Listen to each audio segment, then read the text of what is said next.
Hey folks, we're going to do some live streaming here for a bit, continuing the creation of the martial power system for martial classes in 5th edition. Basically a long rest resource for magic options akin to a list of spells that other casters get to put them on the equal level of having diversity and options.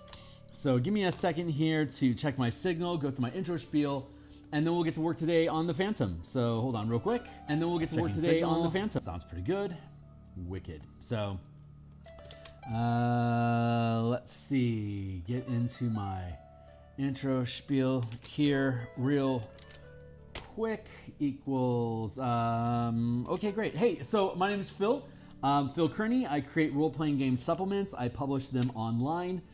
You can check in the description down below for a slew of links that are posted for 5th edition Dungeons and Dragons on the DMsGuild.com.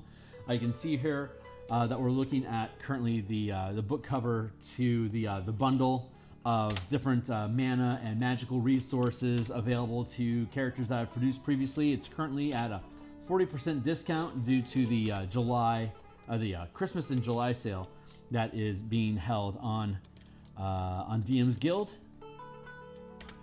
About 150 different illustrations and 300 pages worth of ideas. So be welcome to check out that stuff in the previews. It is extensive, gets you a good idea of how we do things. If you like my work, consider purchasing some of it, as well as following me on. You could click into my Patreon to tip me $1 every now and again. Also could follow me on Twitter. I just posted that I'm live on Twitter, so if you want to get notification when I'm live like this in the future, you can follow me on Twitter at Phil Kearney, as well as hitting the like, the subscribe, bell icon, get notifications when I'm live in the future. I stream 6 days a week, Monday through Friday in the morning. I do book art. Tuesday afternoons like this, we do mechanical development design. On Mondays and Thursday nights, we do cartography for Eberron Adventures. And then on Saturday, we do commission work. Currently, we're doing the book cover for Ukulele Bard's Reclamant role-playing game, which is under development. So what are we doing? So like I said, we create role-playing game supplements for 5th edition. We've been focusing our attention on, hold on, let me make sure this is all working correctly. Yeah, time delay. Okay, that doesn't seem to be sitting right. So let's see. Beep, it beep. It's supposed to be like that. And there we go. Okay, cool. So let's see. What do we do? We have, okay, so everyone knows, if you're familiar with 5th edition, this place is for you. Everyone is probably aware that full casters in Dungeons and Dragons, every 2 levels they gain additional power. They gain more spells. They gain a higher rank of spell, type of spell. They get more spells that they can cast, and they have a growing selection of more and more spells from which to prepare the amount of magic that they can perform per day. So their list of things they can do continues to increase every level, and then they gain more resources every day to be able to use that larger list of options. So that is a huge difference between casters and martial characters. Martial characters like fighters, rogues, barbarians, that don't have spellcasting as a built-in resource to them. Rangers, paladins, artificers, warlocks are kind of hybrid classes that can do a bunch of cool stuff on their own, but also have a thick cache of spells and daily resources to spend on those spells. So the biggest disparity, in my opinion, between martial and casting classes is the lack of resources and pick-me options, the preparation list from a slew of, like for example, Paladin has like 115 different spells just as a half-caster that you can choose from over the course of your character's career to augment and complement the type of character you want to play by using your daily resources to spend spells or smites to have the action loop that you want to support your team the way that you want. Martial characters generally don't have access to those things. So we wanted to create a unified system that puts all the characters on the same sort of daily resource, so you can start comparing apples to apples and have things scale on a similar ladder to each other. So we previously, as you can see here, which is linked in the Color Mana Spell Point System bundle down below in my description, it is a mana system that is consistent across all the full and half casting classes, as well as Eldritch Knight and Arcane Trickster. We took that same mechanic and extended it, and instead of having spells, martial characters gain access to powers, which spellcasters do not get, which are instant and concentration effects that modify combat, exploration, and social encounters, so that you can kit out your character to have high performance in whichever one of those pillars of adventure that you want to focus your character on. Martials are generally combat focused, so you have a lot of resources available for you to be able to add on more combat capabilities, or if you're content with your combat loop already, you can use this as an add-on system to then lean into exploration and social pillars. This is our 65th? 60, which episode is this? It's 60 something, we're in deep. This is our 69th episode. So we've been doing this over a year at this point, developing this out. I use this at my home table at the 18th level campaign that I run, and all this information is available in the About section of my Patreon at Phil Kearney, which is in the description down below. This document that we are literally looking at right now is a read-only document that is in a very rough, non-finalized format that you can get the gist of what it is that we're doing here.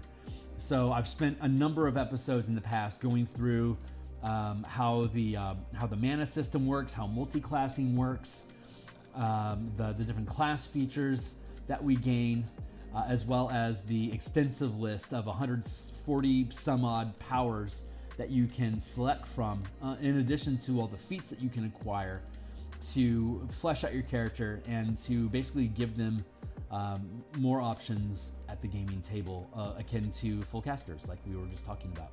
So here's our list of martial powers that we're going to work from. What we've been doing here is, I'll pull this page out specifically here.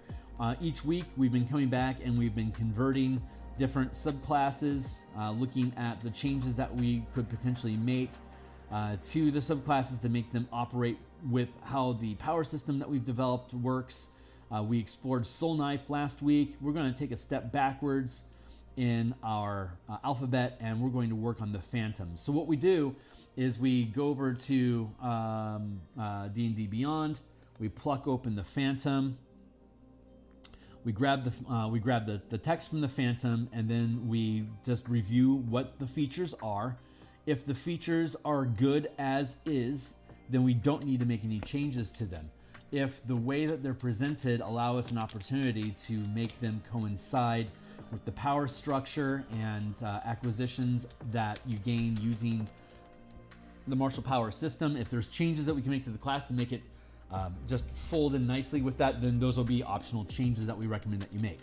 And then after that, after we've converted the class into the power system, we build a custom power list that you would gain like any other full casting subclass would. They gain free spells that are always prepared. So we add a list of 10 powers that are out of the 150 that are always prepared as well, in addition to, of course, all of the powers that you could just choose to learn on your own. So over the course of 20 levels, your character gains known powers, and at 20th you have 16 powers that you know. And then in addition, you'll have 10 powers that you gain. You gain power at the half casting level, starting at first level. And then 5th level is 2nd rank, 9th level is 3rd rank, 13 is 4th rank, 17 is 5th rank. You gain a power die, which is kind of like a mix between a bardic inspiration die and a Battlemaster's superiority die, or kind of also like a monk's martial arts die. It's the modifier that you use when you're making skill checks or like initiative rolls or damage rolls. You're expending mana to be able to add dice to the die rolls that you're already making, whether they're damage rolls, attack rolls, saving throw rolls, ability check rolls, any kind of D20 test. We have various powers that allow you to modify those tests, and you can expend mana to basically like inspiration. You can inspire yourself basically to deal more damage, to trigger effects, reactions, and bonuses to your die rolls. So we're going to go through the Phantom. We're going to translate the Phantom, each of its features. If none of the features need to be changed to continue working with how the power system works, then all we have to do is just click no changes needed. So there's a number of everything in the mastermind works as is. So there are features, no changes. But like in the Soul Knife, we saw a lot of changes that we could. There was a lot of ideas introduced in the Soul Knife that work as powers that are very similar to powers. So we were able to translate some of the things that they have to work more in tune with how the martial power system works, like the scaling damage on a soul blade, for instance.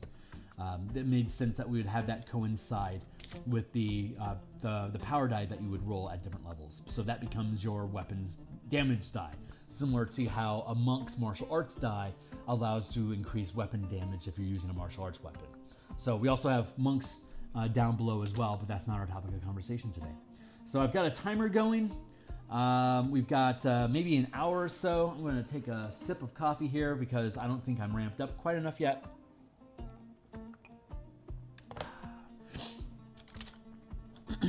So let's take a look.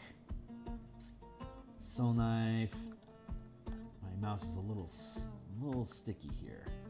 Okay, first thing we do is we translate all of the features of the Phantom, and then we'll come back and we'll build a specific power kit that helps further embellish what it is the Phantom is kind of themed around. So you don't have to spend your own idea. You'll just get a kit of powers that complement what the Phantom does.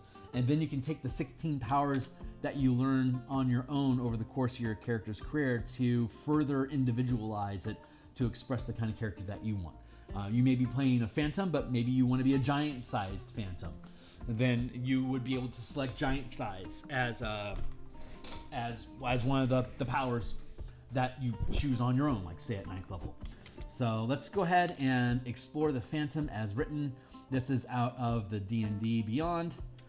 We just dropped it here into a notepad so I can scratch at it as needed, and when we're done scratching, we can just drop it here into the document. And again, this is a read-only document that you all have access to by going into my Patreon at Phil Kearney and clicking on the memo about the martial power system, and just follow the Google Doc lead. And you can hang out with me. You can play test this anywhere from level 1 to 20. Once the Spelljammer book is off my plate, that we've been doing artwork for in the mornings, Monday through Friday, we'll move Eberron forward to our morning stream for artwork. That'll open up some space for me to run playtests. So maybe I'll just do some random mega dungeons with players that want to run around with power characters to see what they can do to be dungeon adventurers. So let's check this out. Be welcome to say hey in the comments. Drop it below. You can shout out to me in Twitter, or if you know where I lurk on Discord, be welcome to say hey. More the merrier. So, Phantoms. Many rogues walk a fine line between life and death, risking their own lives and taking the lives of others. While adventuring on that line, some rogues discover a mystical connection to death itself. These rogues take knowledge from the dead and become immersed in negative energy, eventually becoming like ghosts. Thieves' guilds value them as highly effective information gatherers and spies. Many Shadowkai of the Shadowfell are masters of these macabre techniques, and some are willing to teach this path. In places like Thay in the Forgotten Realms, and Karnath and Eberron, where many necromancers practice their craft, a Phantom can become a wizard's confidant and right hand. In temples of gods of death, the Phantom might work as an agent to track down those who try to cheat death and to recover knowledge that might otherwise be lost to the grave. How did you discover this grim power? Did you sleep in a graveyard and awaken to your new abilities, or did you cultivate them in a temple or a thieves' guild dedicated to a deity of death? Well, I guess that's up to you. So garbage text aside, flavors free, so embellish as you please. Let's see, there is Whispers of the Dead and Wails of the Whatever. Let's create some space here. What's it called? Whales from the Grave.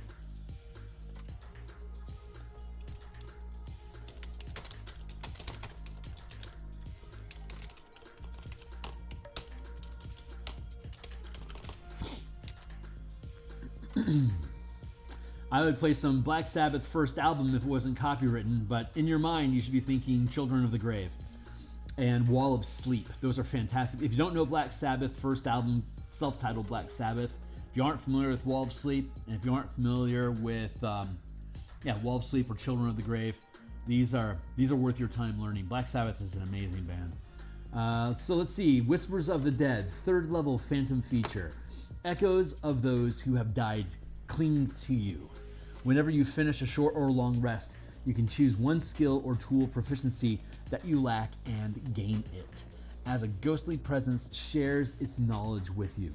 You lose this proficiency when you use this feature to choose a different proficiency that you lack. There's no reason to change that at all, so no change.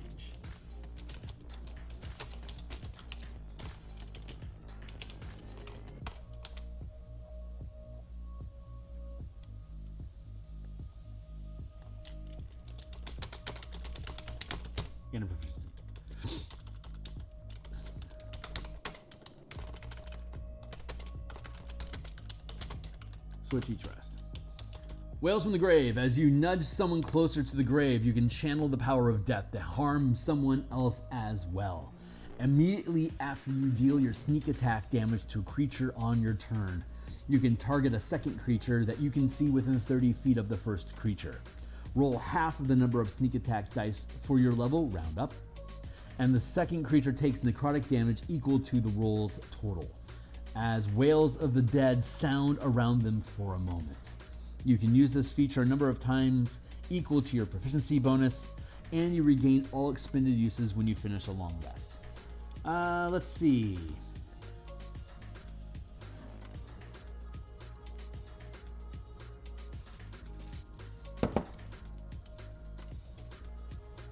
You can target a second creature that you can see within 30 feet.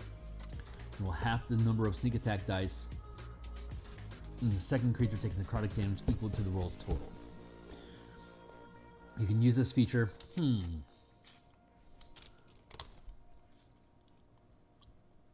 Equal to your proficiency bonus, and you regain all expended uses when you finish a long rest. No changes. You can regain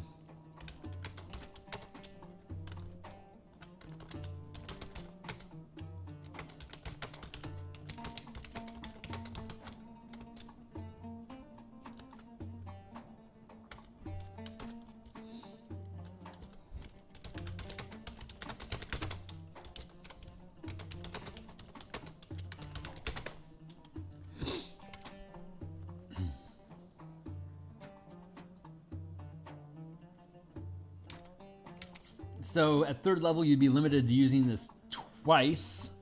Let's see, roll half the damage equal to %. You can use this feature a number of times equal to your proficiency bonus, and you regain all uses when you finish a long rest.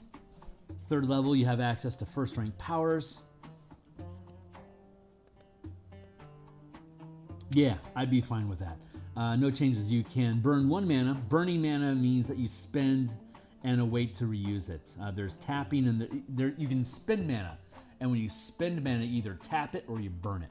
If you tap mana, you're maintaining concentration using that mana. That mana is a marker that you are maintaining an effect. And once you expend that effect and the effect ends, that's when that mana burns. For most instantaneous or just normal payment effects that you would expect to spend, that is just what we refer to as burning. So there's tapping and burning, but both of them spend mana, just in different ways.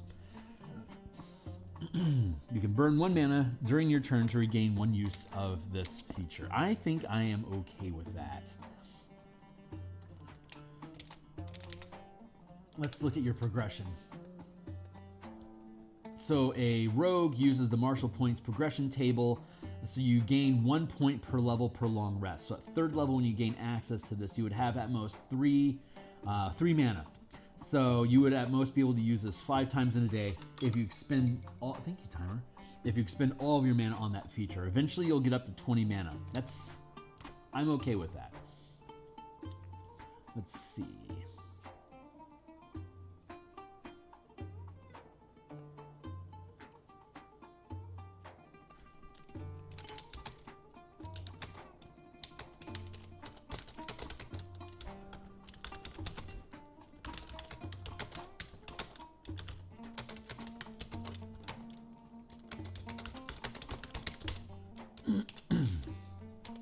Don't need to save that. Let's see, tokens of the departed. So we now bump to 9th level.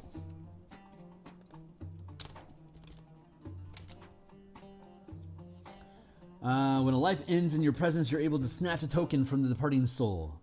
A sliver of its life essence that takes physical form. As a reaction, when a creature you can see dies within 30 feet of you, you can open your free hand and cause a tiny trinket to appear there. A soul trinket. The DM determines the trinket's form or has you roll on the trinket's table in the player's handbook to generate it. You can have a maximum total of soul trinkets equal to your proficiency bonus, and you can't create one while at your maximum. You can use soul trinkets in the following ways. Okay. While a soul trinket is on your person, you have advantage on death saving throws and constitution saving throws. For your vitality is enhanced by the life essence within the object. When you deal, When you deal sneak attack damage on your turn, you can destroy one of your soul trinkets that's on your person and then immediately use Wails from the grave without expending a use of that feature.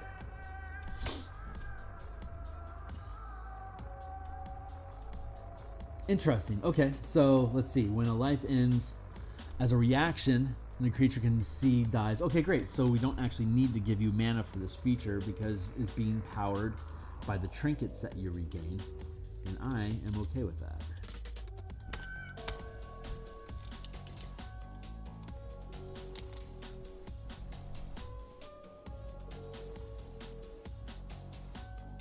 God, you don't get tokens of the party until 9th level? That seems like it should be a 3rd level feature. And then Wails should be 9th. If I were to do this, I would swap those out. I am kind of doing it, but at the same time, I'm staying inside of the parameters of what 5e is currently. So, you have a maximum number of soul trinkets, blah, blah, blah.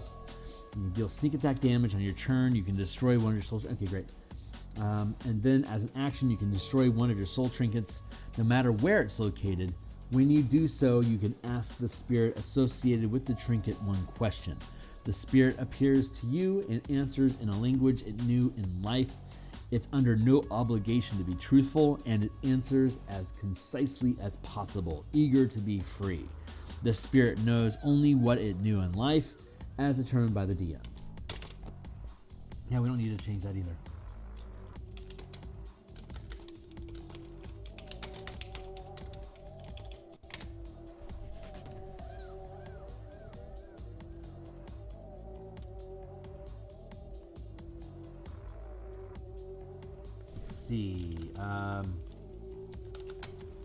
Save on death contracts, reuse whale, get an answer to a question. Okay, that's cool. Let's see, 13th, Ghost Walk. You can phase partially into the realm of the dead, becoming like a ghost. As a bonus action, you assume a spectral form. While in this form, you have a flying speed of 10 feet, you can hover, and attack rolls have disadvantage against you. You can also move through creatures and objects as if they weren't difficult terrain, but you take d10 force damage if you end your turn inside a creature or an object. You stay in this form for 10 minutes or until you end it as a bonus action. To use this feature again, you must finish a long rest or destroy one of your soul tokens as part of the bonus action you use to activate Ghost Walk. Okay. 10 minutes in corporeality phase. Don't need to change that.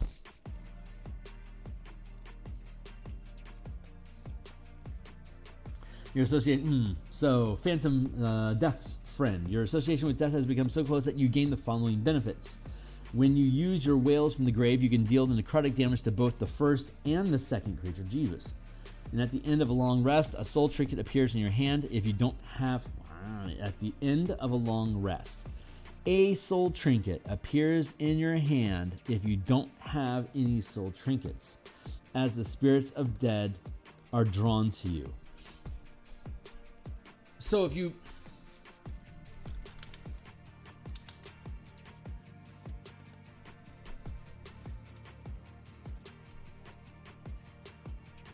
When you do so, you ask the spirit associated with the trinket one question.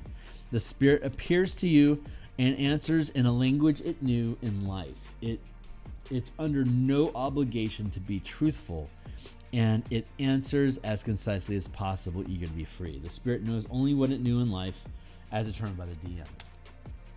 And so you just get a random trinket of any soul from any origin that could potentially know literally anything that appears in your hand when you finish a long rest. That sounds awesome.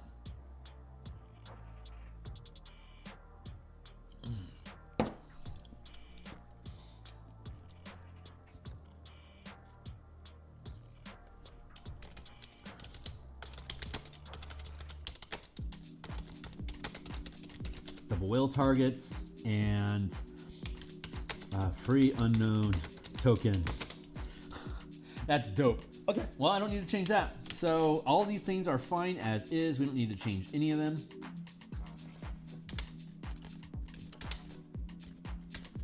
No changes. Now we get to the fun part, which is building a kit of powers to complement what the Phantom can already do.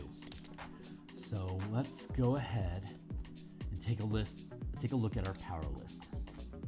Okay, so as we looked at earlier, you only gain at 3rd level, you only have 3 mana over the course of a day. You can, one of the class features that we have that we've discussed before on the rogue is that you can cash in sneak attack dice and exchange, get additional mana, 1 mana per sneak attack die that you cash in per short rest.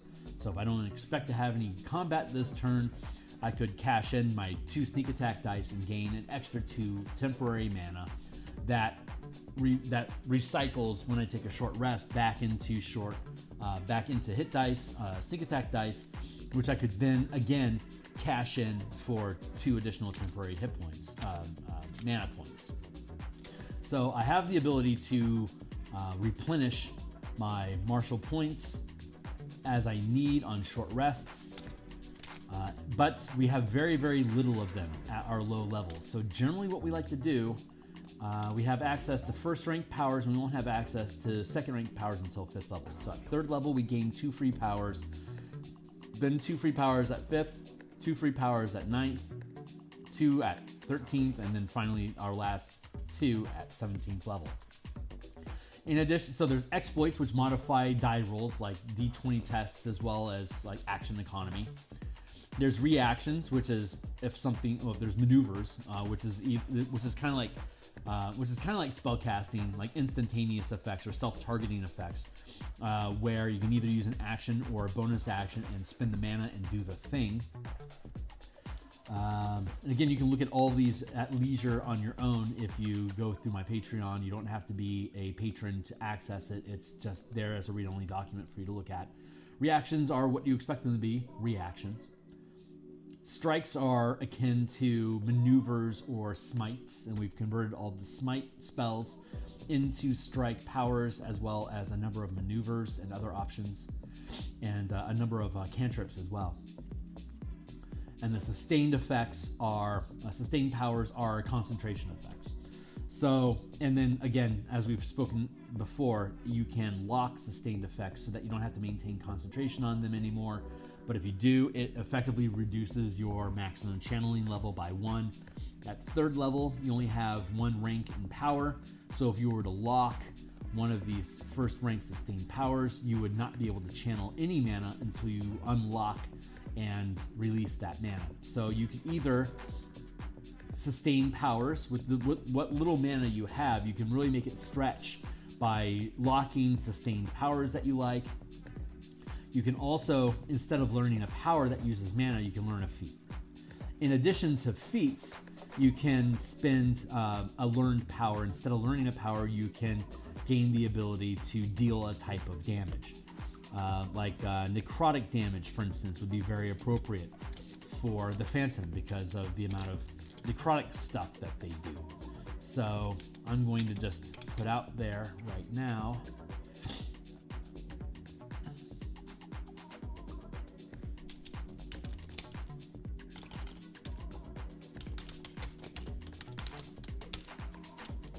Necrotic damage type you can gain at 5th level.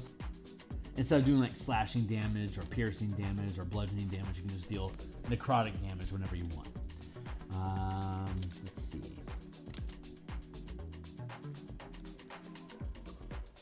That's at 5th level. So right now we're dealing with 1st level. Let's see what cool stuff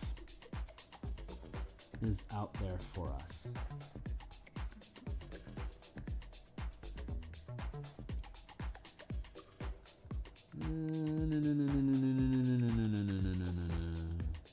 Dire Impact. When sustained, its power, weapon attacks are magic, and you can add your proficiency bonus to the weapon damage rolls.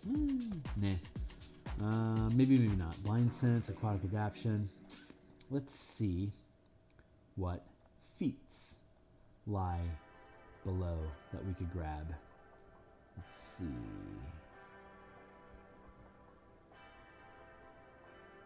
Keen Mind, Linguist, Mobile, Combatant. What does a Revenant Blade do?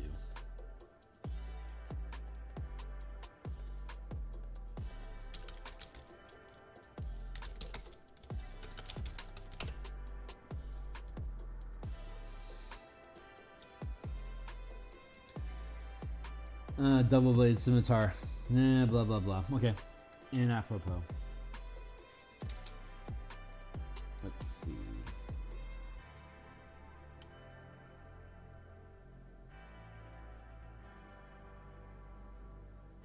Master, Poisoner, Piercer. Let's look at. Poisoner doesn't really feel on brand, but we'll look at it.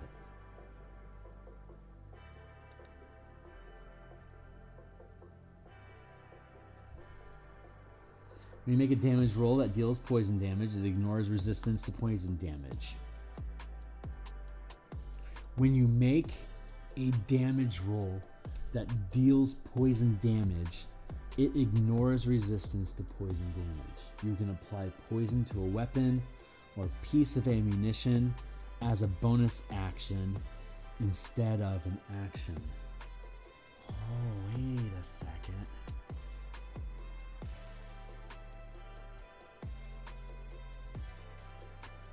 Poison is a basic damage type. Oh, that's kind of cool. Let's check this out a little bit more. If you don't already have it, with 1 hour of work using a poisoner's kit and expending for the gold worth material, you can create a number of doses of potent poison equal to your proficiency bonus. Once applied to a weapon or piece of ammunition, the poison retains its potency for 1 minute or until you hit weapon or ammunition. When a creature takes damage from the coated weapon or ammunition, that creature must succeed a DC 14 Constitution saving throw or take 2d8 poison damage and become poisoned until the end of the next turn.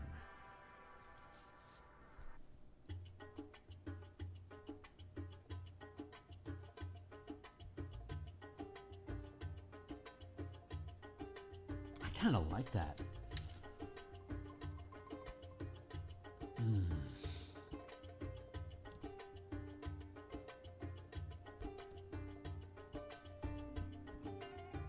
Man, that's really cool. Let's see.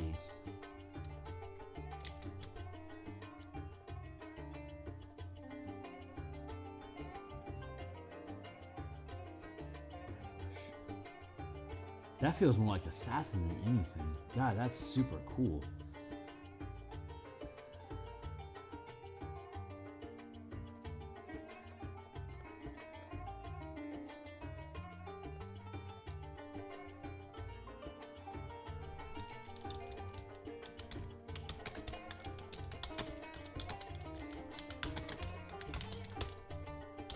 Now you can always deal poison damage, and you gain the benefits from the poisoner feat to get rid of the resistance. That's pretty freaking sweet.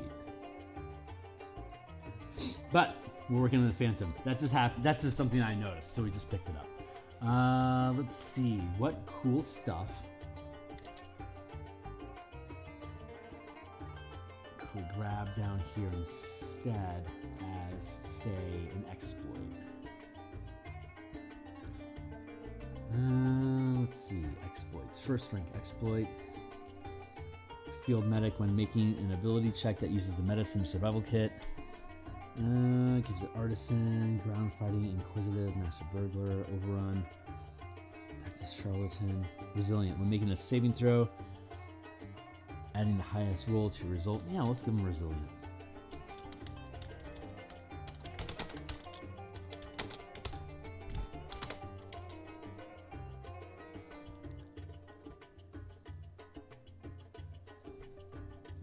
When making an ability check that uses the intimidation skill while rolling to determine if, or if rolled while maintaining concentration, roll 1 power die per mana channel to me.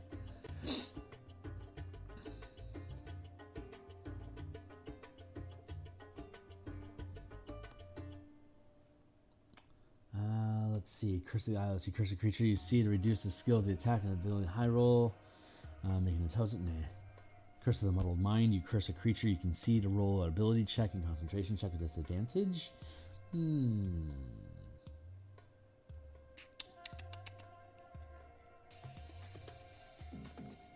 Vanish is pretty good. You become invisible until the beginning of your next turn.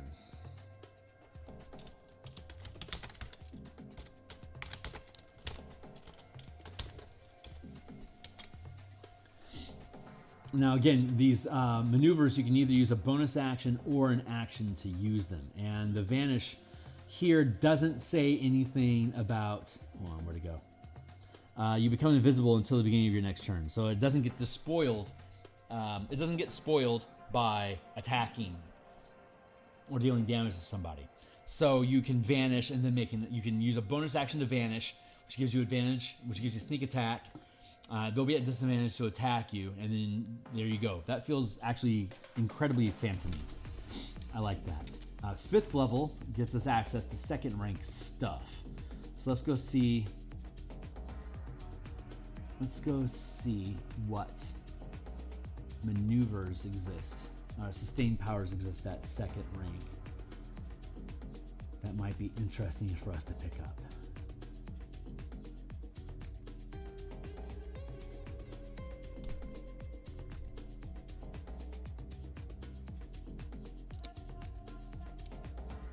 What'd you get at 5th level? Nothing. Mind Sense. When sustaining this power, you can sense the location of and communicate telepathically with any creature. That doesn't feel specifically phantom-like. Unnatural resistance. When you channel this power, choose one type of damage. You gain resistance to the chosen type. Maybe. Daunting Presence. Ghostwalker. While sustaining this power as a bonus action, including this round, if the power is channeled using a bonus action, you can become incorporeal. Any round you end within an object.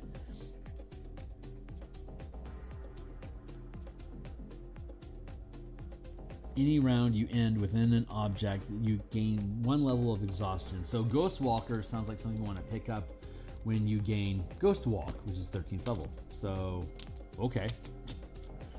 Ghostwalker.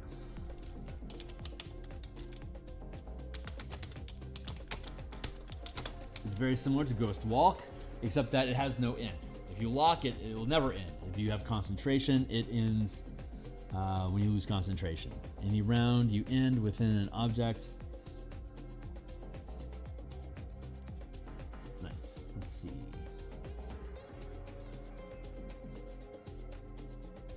Oh, Ghost Walk is 3rd. That's appropriate for 13th level. Let's see.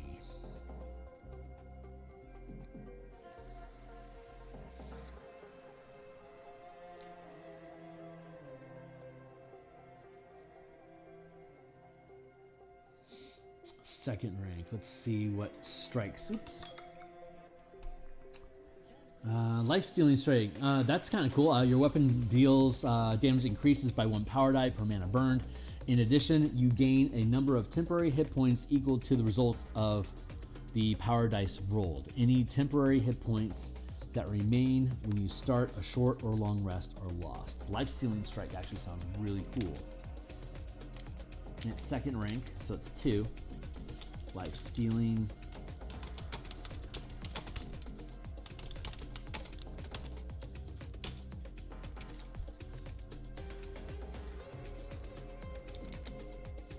Now we're looking at 3rd rank. That's cool. So let's go back down to sustain and look at 3rd rank powers.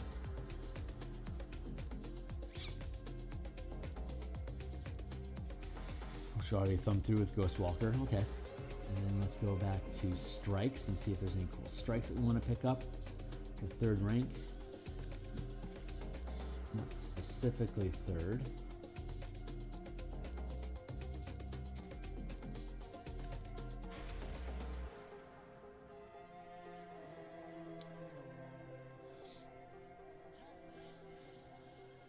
Your weapon can deal force or psychic damage and add 1 power die per mana burned. Corroding, flaming, corroding. Your weapon can deal acid or necrotic damage. And necrotic damage makes sense, but we already picked up necrotic damage at 3rd level, 5th level, so we don't need that.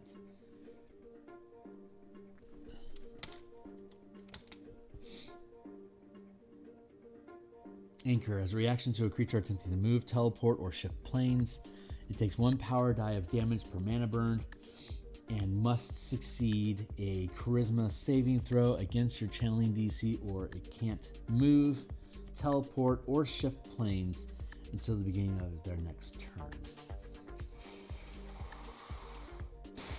That doesn't feel specifically like Phantom, but Stolen Fate kind of does. As a reaction to when a creature you can see within 30 feet makes an ability check, attack roll, or saving throw, you can curse them to roll again.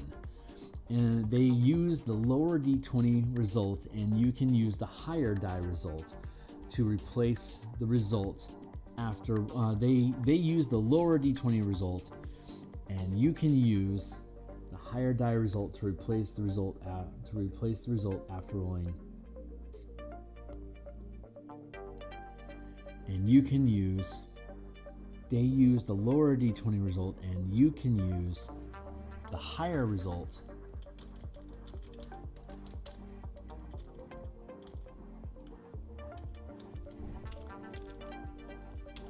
when you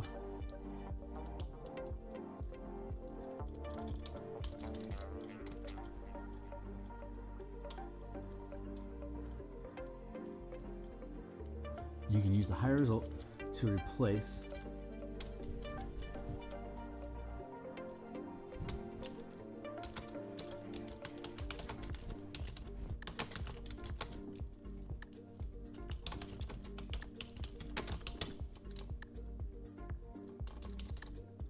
there. That's better wording. Stolen Fate. That sounds really freaking cool. Stolen Fate. Reaction 2. Is that right? That's a reaction, yeah? Yeah. Ooh, Curse of the Fallen Puppet. I stole a lot of these. I stole everything from the Blood Hunter and converted them into powers. And so instead of cutting yourself and dealing hit point damage to augment your rights and your curses, you can instead add them to your mana pool for any class, like Paladin, Ranger. And here, the Phantom, Curse of the Fallen Puppet, I think actually makes a lot of sense. So as a reaction to when a creature within 30 feet drops to 0 hit points, instead of you making a coin, you can command the creature to move up to half speed and make a melee attack against a creature you can see, adding 1 power die to the attack roll. The creature then dies. So Curse of the Fallen Puppet, that's freaking awesome. Curse of the Fallen Puppet. That actually feels like a Phantom thing to do. Anything else going on with the Phantom here in reactions? Probably not. So let's take a look at, we're currently at 13th, which is 4th rank or lower. Let's see if there's anything. Flicker pound. So you can teleport up to 30 feet to a space within 5 feet of a creature you can see and make a weapon attack against it. If the attack succeeds, you can choose to teleport back to your original position. If the attack fails, you don't teleport the second time. Flicker pounce is interesting. You curse a creature you can see to deal half damage with attacks until the target succeeds a strength saving throw at the end of each of its turns. Curse of Enfeeblement's not bad either.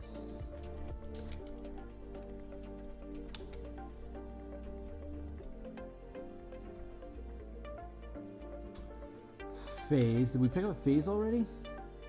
No. Phase is a second rank power. You become incorporeal at the beginning of your next turn. Ghost Walker.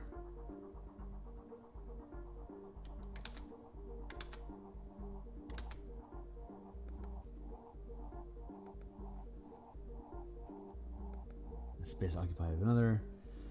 During turn, any attack you make during your phase, deal force damage.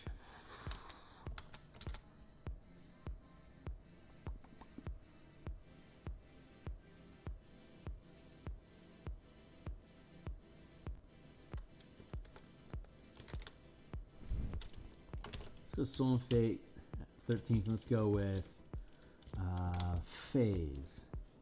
No, yeah, Phase.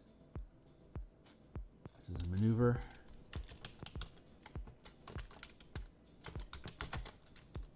Maneuver 2.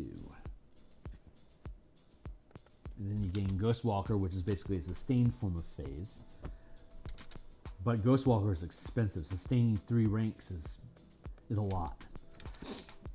So Phase is a good one. Let's see. Lethargy. Target you see within 30 feet makes a charisma saving throw. Fail equals no move or bonus action. And it's to succeed at end of each of its turns. Nah. Ooh, Social Resuscitation. You can stabilize a dying creature with your touch. Not bad.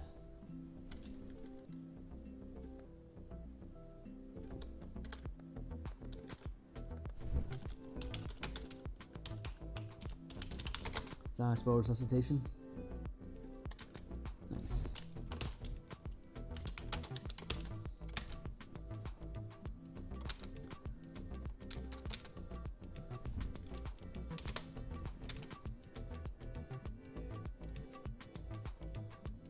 Anything else super cool in here that we like?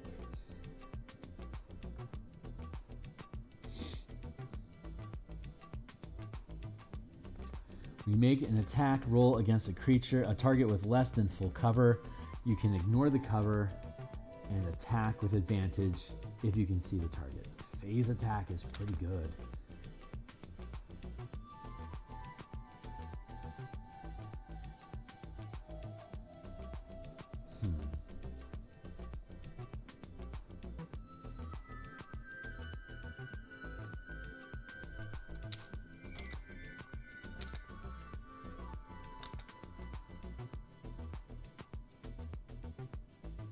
Ghost Walker. Let's punt Ghost Walker.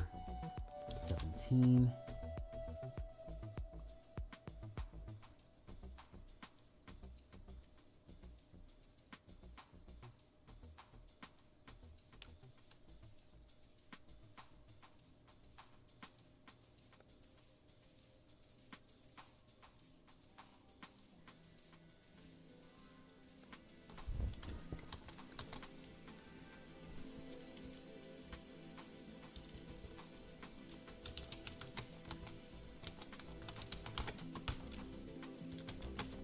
Exploit 2. Yeah, I think I'm good with that. Neat. All right, that fleshes that out. Bravo, that was efficient. I'm getting better at doing these. Let's check out Swashbuckler. Since we've got time on our hands, let's go check out the Swashbuckler.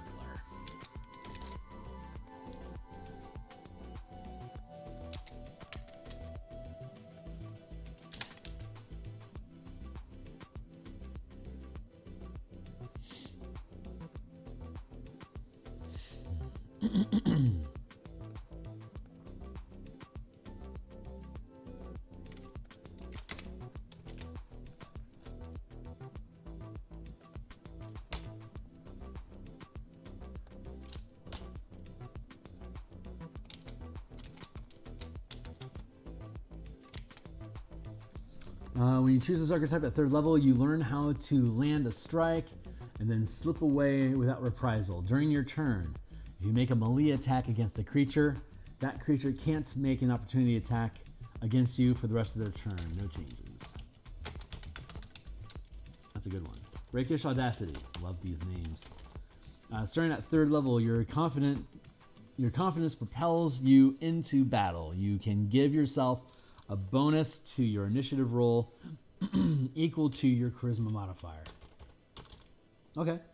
You also gain an additional way to use your sneak attack. You don't need advantage on the attack roll to use your sneak attack against a creature if you are within 5 feet of it. No other creatures are within 5 feet of you, and you don't have disadvantage on the attack roll. All the rules for sneak attack still apply. Okay, no change there. Panache.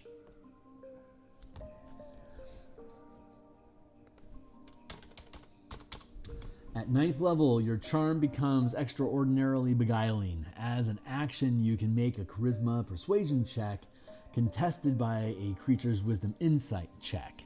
The creature must be able to hear you, and the two of you must share a language.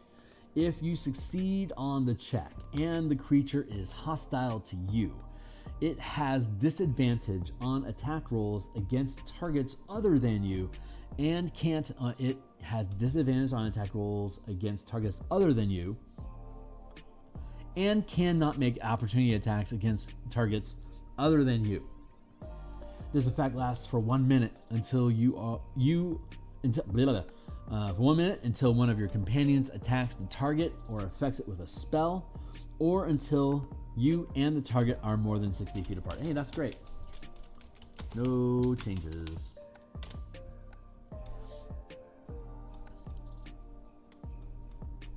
While charm, it regards you as friendly acquaintance. This effect ends immediately if you or your companions do anything harmful to it. Oh, that's awesome.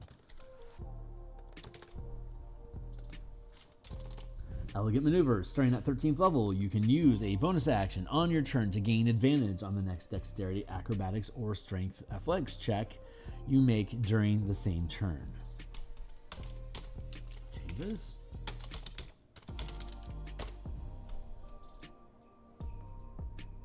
You can use a bonus action on your turn to gain advantage.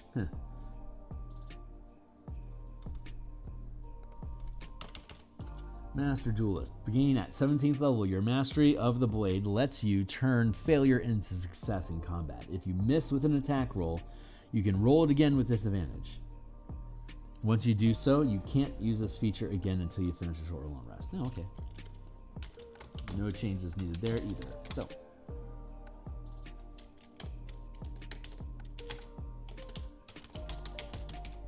but we can build a kit.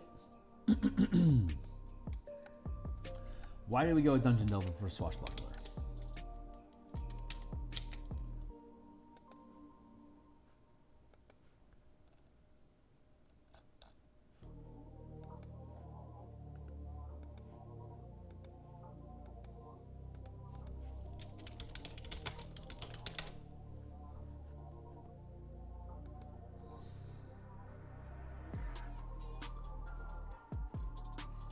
Looked at hidden traps and secret doors, found in many dungeons. You gain the following benefits. You have advantage on wisdom and intelligence checks made to detect the presence of secret doors.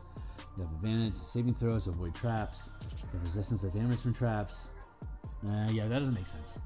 I think that's just leftovers. Let's see.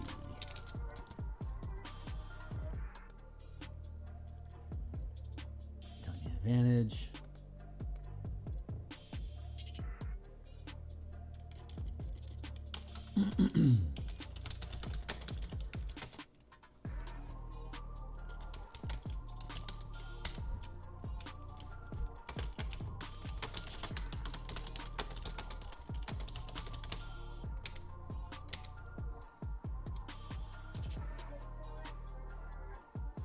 During your turn, you make a melee attack against a creature. That creature, no changes. Can't make attacks against you.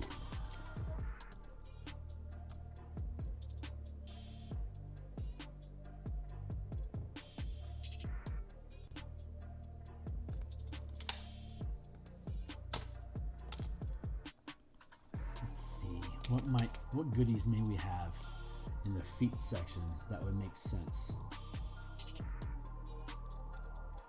for a swashbuckler specifically? I bet mobile makes sense.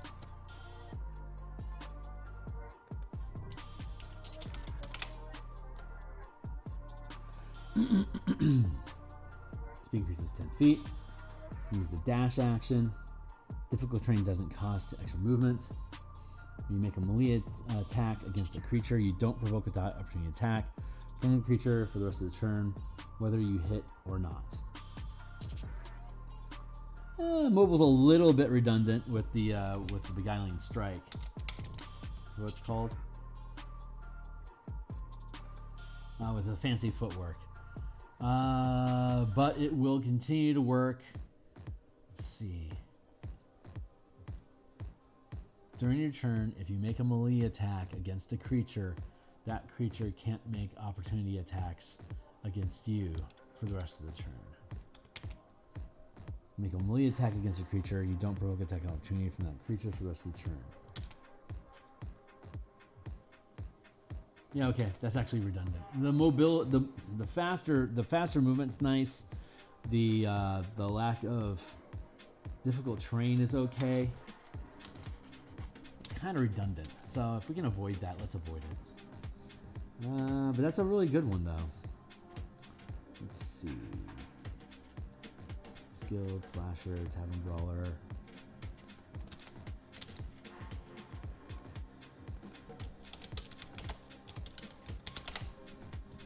For a swashbuckler, tavern brawler actually might make a lot of sense, thematically anyway. Something you would never take, so giving it to you for free is kind of cool. You don't gain a stat increase when you gain a feat in this manner. So that's nipped, but you're proficient with improvised weapons. Your unarmed strike becomes a D4. And when you hit a creature with an unarmed strike or an improvised weapon on your turn, you can use a bonus action to attempt to grapple the target. Yeah, I honestly can't see somebody wanting to do that as a rogue. So we're gonna nope that. Nope. That and get Weapon Master.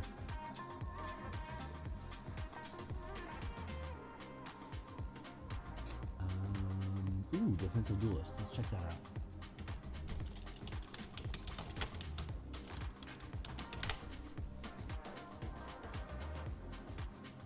Yes. Oh, I spelled wrong. When you're wielding a finesse weapon with which you are proficient and another creature hits you with a melee attack, you can use your reaction to add your proficiency bonus to your armor class for that attack, potentially causing the attack to miss. Yeah, that's a good one. Defensive Duelist. Actually, a really good one.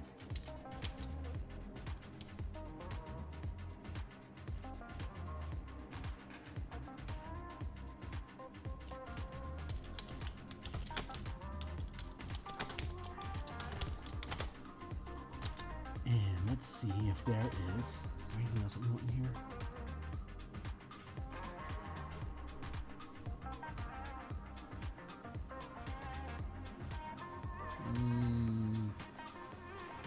No, not specifically. Okay, cool. Let's check out our sustained powers for low costs.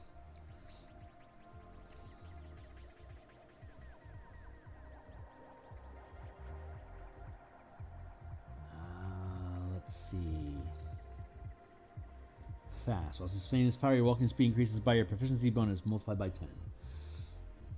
Not really needed. You know what? Honestly, Dire Impact seems kind of like it makes sense for this character.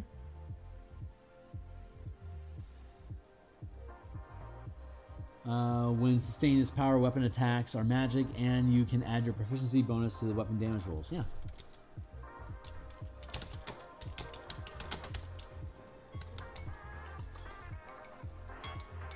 Thank you, Timely Timer.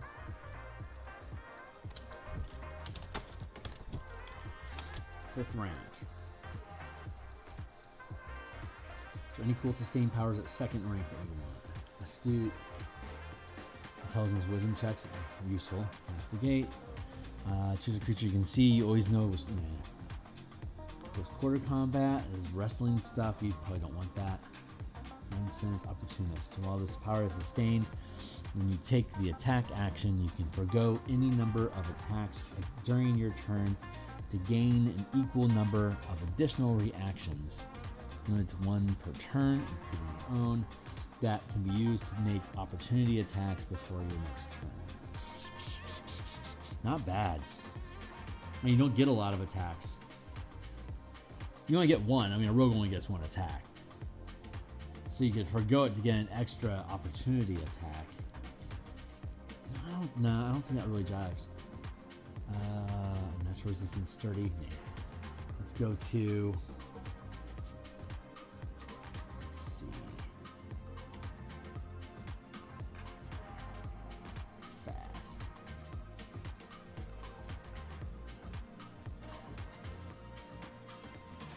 Fast kind of makes sense. And we'll skip it if we need.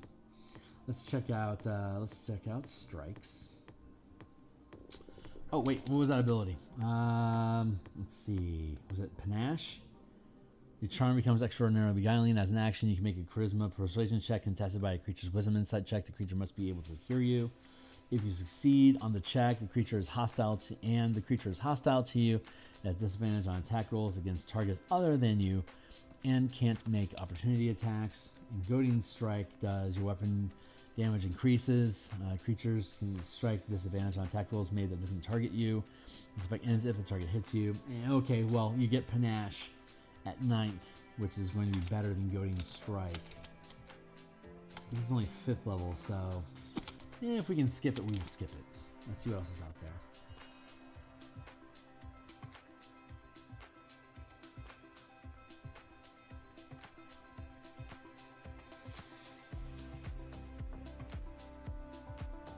Target strike 7 throw. To prevent this, adding the highest power die result to your channeling DC. Let's go with Tripping Strike. That actually kind of feels.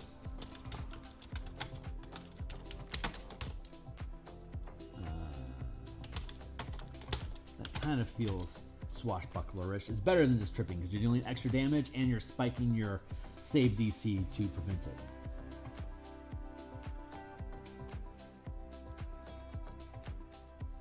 It's also Disarming Strike, which is also spikes your channeling DC and deals extra damage when you use it. So Disarming Strike's not bad either.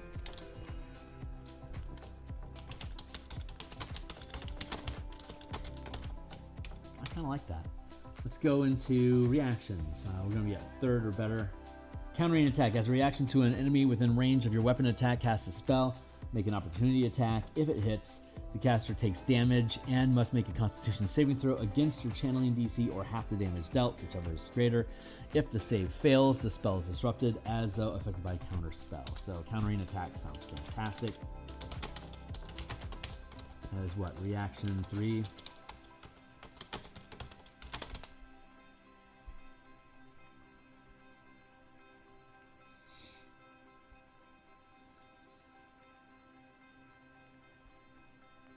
As a reaction to rolling an ability check, but before determining success, you can re-roll the d20 and take the higher result.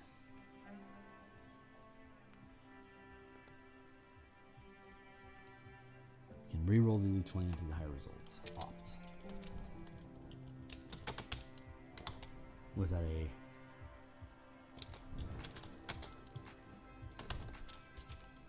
Action 1.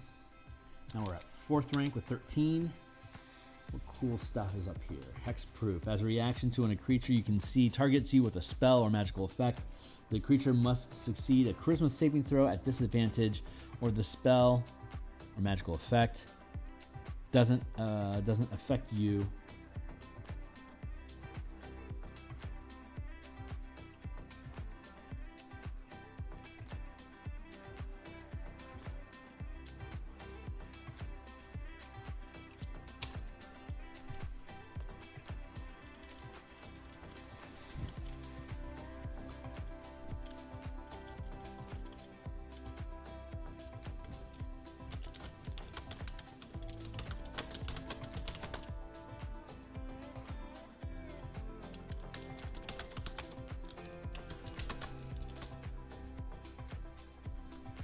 actually, hexproof is actually really cool. Hey, Alan, how you doing, man? We're working on Swashbuckler. We're building a power kit for Swashbuckler right now. We're really happy with the features that Swashbuckler offers in general. I mean, they jive with the martial power system. Is kind of like an add-on, like it kind of clips on top of your character classes, and so it does some modifications on like scaling damage and stuff like that. But nothing inside the Swashbuckler kit is directly in contradiction, or there's nothing specifically about the power system scaffolding that would make any features of the Swashbuckler specifically better. So we just label it as no changes. Everything that exists can work just fine. But given what the Swashbuckler can do, we're building out a specific kit of powers to complement what the kind of like what the Swashbuckler fantasy is, like what it means to be a Swashbuckler. And it feels like, yeah, bucklers are cool, man. So you know, hexproof is cool, but it doesn't feel specifically like Swashbuckler does. Reaction when you drop to 0 hit points, done. Right? Nah. Recovery from death doesn't feel quite right. Where are we at? We're at 13th. We're working on 13th level, which means 4th rank powers or below are available to us. We can pick from anything that's out there. So we're currently looking at reactions.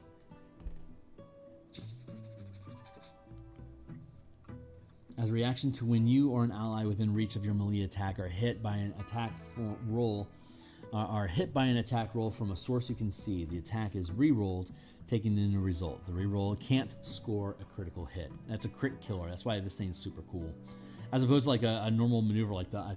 I think there's a deflection type maneuver that lets you nullify attack rolls, but attack roll, I like the crit killer. Control fall curse to exposure. Let's see.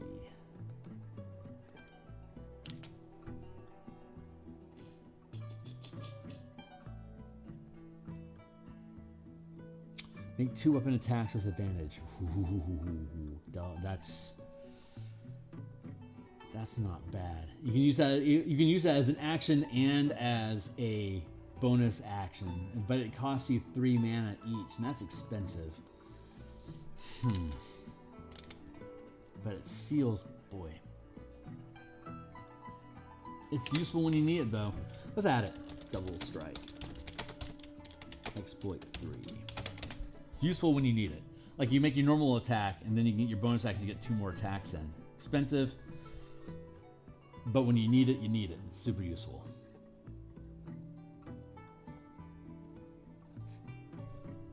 Oh, no, that's a maneuver. We haven't looked at sustain powers for a while. Let's go down and look at our sustain list. Step 4th. Let's see.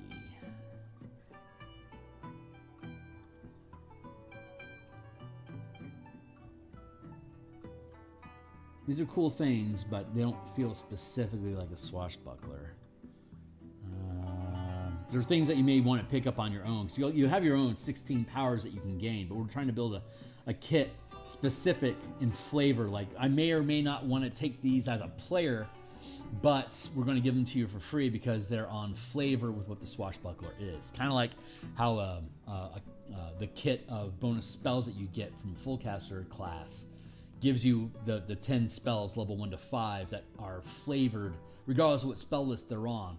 They're specifically flavored towards the subclass that you've chosen. So that's the idea that goes on behind this. They aren't necessarily the best things. They're just things that feel like a Swashbuckler. So, but then you have your full stack of 16 powers that you learn over 20 levels. By the time you take this, you have 4, and you can switch out all your known powers every level. So it's generous in allowing you to rebuild your action economy to work with what the team evolves into as you gain levels with them. And this is all, if you check out my Patreon link down below, you don't have to be a member, but on my Patreon pages is access to this Word doc, this Google Doc that we're working on, which is read-only. So you can tool through and look at this document as much as you want. You just can't affect it or save it. So let's see. While sustaining this power, you gain advantage on charisma and dexterity. Oh, quick sounds is very, very much, I think, in flavor with a swashbuckler. Charisma, dexterity checks with advantage. I mean, just the word itself, quick, smells like a swashbuckler. So yeah, let's go with quick. But that's a very low rank option. What is it? Second rank second rank exploit.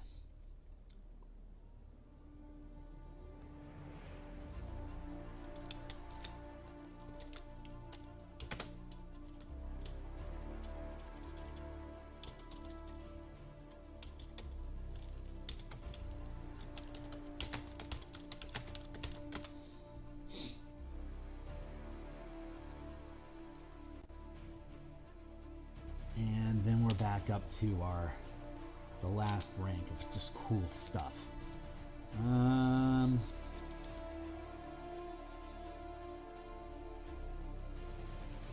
Double strike's expensive.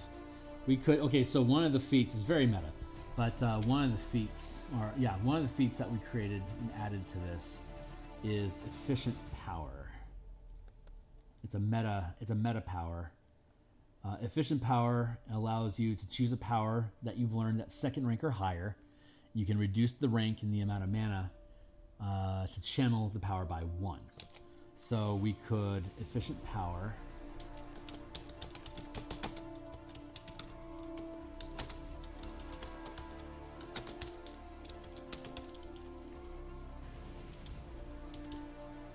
No. Double strike.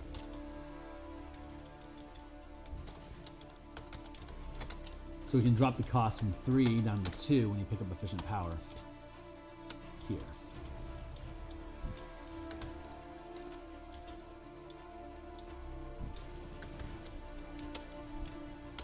Since we're stretching for new powers to give them that feel on flavor, just making double strike less expensive feels on flavor. It's a cheat, I know, but I think it's kind of on point. You can only take that once, so we can only drop it from 3 to 2. What else might there be?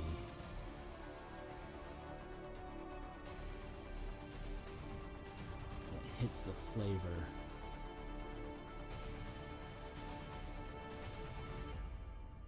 This will be our last bit, and then we'll be done for the day. We did the Phantom earlier this episode, and we finished that one pretty quickly. So we built a power kit for that.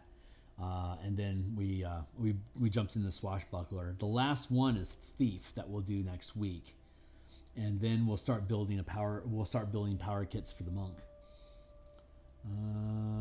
Exploits, ambush, charge. Ambush is on point for, well, they get their charisma bonus to initiative already, so this is on flavor for what they get. It just makes it more. So ambush might actually be a bad one. Anything else here jumping out at us?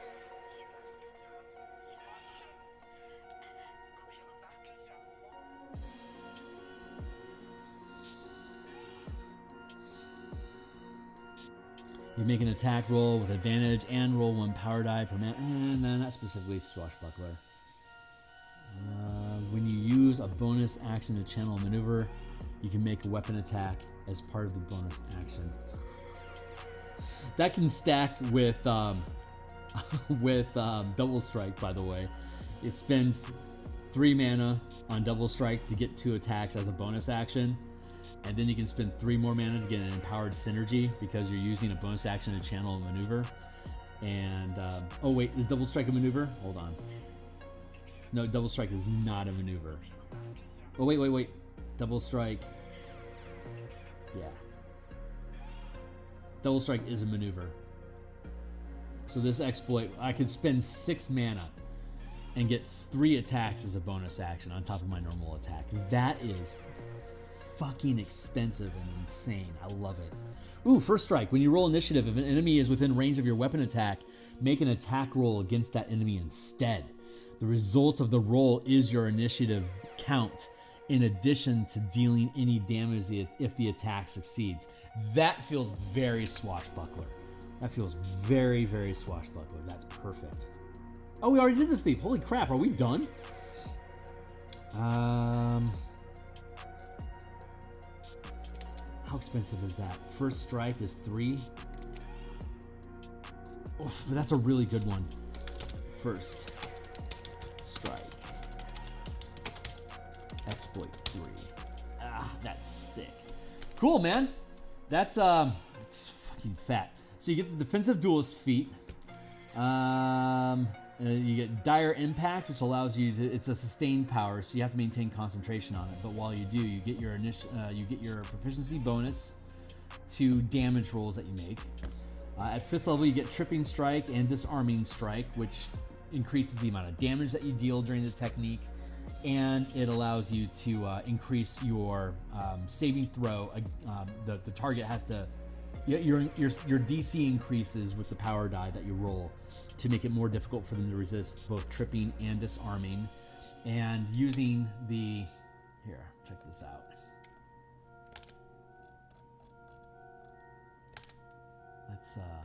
Let's scroll down to the rogue. Take a look at that if you haven't seen it before. The rogue. So power of precision. You can reduce your sneak attack dice, and so for every sneak attack, as a short rest, you can cash in sneak attack dice, and instead of having sneak attack dice, you can gain 1 extra point of mana. So you can fuel up every short rest. If you don't expect combat, get rid of your sneak attack and get extra mana to be able to spend on exploits.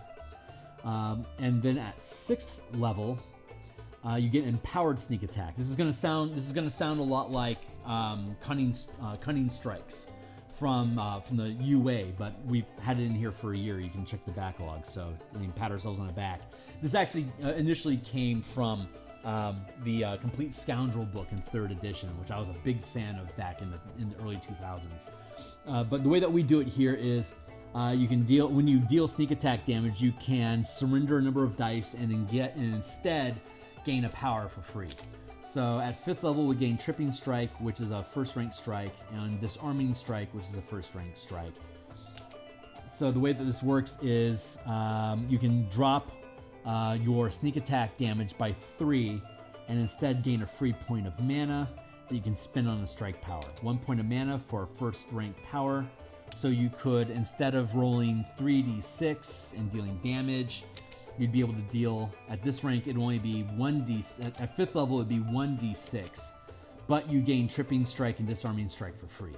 And so you could choose either one. So Disarming, and just to look at those real quick, you deal d6 damage. So instead of 3d6, you're dealing 1d6 damage at 6th level specifically. It gets better as you go up in levels. But, and then if you take, again, Tripping Strike, your weapon damage increases by 1 power die, so you'd still be doing the d6 damage. And you can knock a creature up to 2 sizes larger than you or smaller prone, so up to a huge size creature if you're medium size. The target has to make a strength saving throw to prevent that from happening.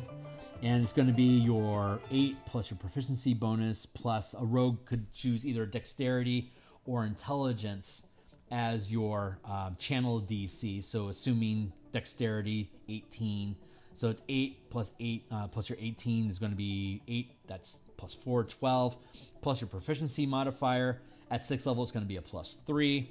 So 8, then it's 12 plus 3 is 15. And the result of whatever that die roll was on a d6. So if you rolled a 6, you would add 6 on top of your 15, so the DC would be 21.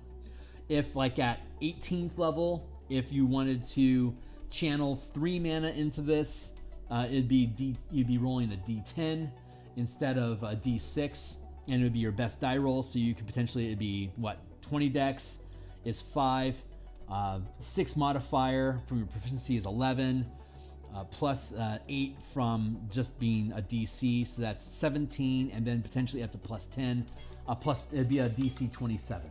So you're going to be able to trip stuff pretty good. Trip stuff, and then disarming works the exact same way. The DCs work the same way, except the only difference is The object lands at a location you choose within 10 feet of the target per mana burn, channeling this power. So if I spend 3 mana, I could throw, when I disarm them of an object, I could flick that object up to 30 feet in any direction. There you go. So those are swashbuckly cool things. And of course, you get 16 powers of your own, so you can just pick up a truck ton of them. But the empowered sneak attack, at 11th level, you can reduce your sneak attack by 6 dice to gain 2 points of mana. And at 17th level, you can reduce your sneak attack by 9 dice to gain 3 mana. So at 17th level, you would have to get rid of 9 sneak attack dice. That's 9d6, or up to a total of 36 damage that you would deal. But instead, you get 3 temporary points that you can spend on a strike power. At 17th level, you're using a d10. So if you get 3 points for free, it'd be 3d10 instead of 9d6. So you deal up to 30 points of damage instead of up to 36 points of damage. At 17th level, if you use this, you're literally only losing a d6 in overall damage. But you can channel any power any strike you know up to 3rd rank for free.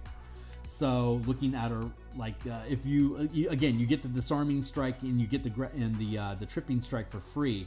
At 18th level, it would be 3d8 damage on top of that potential 27 DC that they'd have to resist. And the disarming strike is a strength saving throw as well. So it'd potentially be up to a DC 27 against your disarm. But you can pick all sorts of cool stuff. Like you get 16 powers that you pick up on your own. So like provoking strike. Your weapon can deal psychic damage and add 1 power die per mana burned, which is a d10, and be psychic damage, so it'd be 3d10 psychic damage. And the creature can only attack you until it loses line of sight of you, or you are incapacitated. The creature can end this effect early by either succeeding on a Wisdom DC, which at that at 18th level is going to be a DC 21. Sorry, no, it's 11 plus 8. DC is 17. And the creature, let's see, at the end of each of its turns, creatures that are immune to charm rolls roll with advantage. So that's a good one. Let's see, blinding strike. Your weapon can deal radiant damage and would deal 3d10 damage at 18th level. In addition, the creature is automatically blinded. It can attempt to end that effect at the end of each of its turns by succeeding a Constitution saving throw, again in DC would be 17. So, good stuff. There's fun stuff in here. That's only 2nd rank. 3rd rank, stunning strike. Your damage increases. Again, it'd be 3d10, and the creature has to make a Constitution saving throw or be stunned. The creature can attempt to end this effect at the end of each of its turns by succeeding a Constitution saving throw. There you go. Blistering. Absolutely blistering. Banishing strike, paralyzing strike. These are all good things. But the rogue gains up to 3 free mana at 17th level this way. And again, at 17th level, you're using that d10. So you end up only losing a d6 worth of overall damage capacity during a sneak attack. Plus you get whatever those kicker effects are. Whatever kicker effect you choose. Yeah. So that's it for now. I'm pretty happy with that. We're done with the rogue. Nice. So I think what we do need to do is, let's see, did we finish the fighter?